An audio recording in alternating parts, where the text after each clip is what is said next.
Hello दोस्तो, आज आपण बनवत आहोत तुरीच्या सोड्याचं आरण। त्यासाठी सोड्याला धुवून घ्यायचं। त्यानंतर एक कांदा आणि एक टमाटर, 2 ते 3 मिरची छान कापून घ्यायचं। त्यानंतर फोडणी द्यासाठी तेल गरम व्हायला ठेवायचं। तेल गरम झाल्यानंतर त्यात जिरं टाकायचं। त्यानंतर थोडीशी मोहरी टाकायची। त्यानंतर कांदा आणि मिरची टाकायची। त्यानंतर 1 चमच लसूण पेस्ट टाकायचा। त्याला छान मिक्स करून घ्यायचं।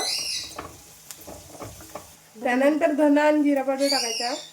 त्यानंतर 2 चमच खोबरा पेस्ट टाकायचा। त्यानंतर 1 चमच मसाला टाकायचा। त्यानंतर टमाटर टाकायचे। त्यानंतर अर्धा चमच हळद टाकायची। त्यानंतर 1 चमच तिखट टाकायचं। त्यानंतर चवीनुसार मीठ टाकायचं। त्याला छान मिक्स करून घ्यायचं।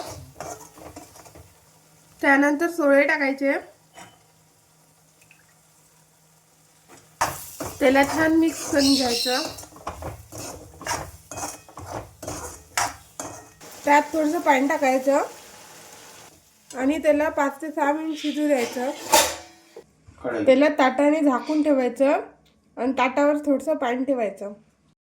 त्यानंतर आरण घट्ट येण्यासाठी बेसन लावायचं। त्याला छान मिक्स करून घ्यायचं। त्यानंतर पाणी टाकायचं।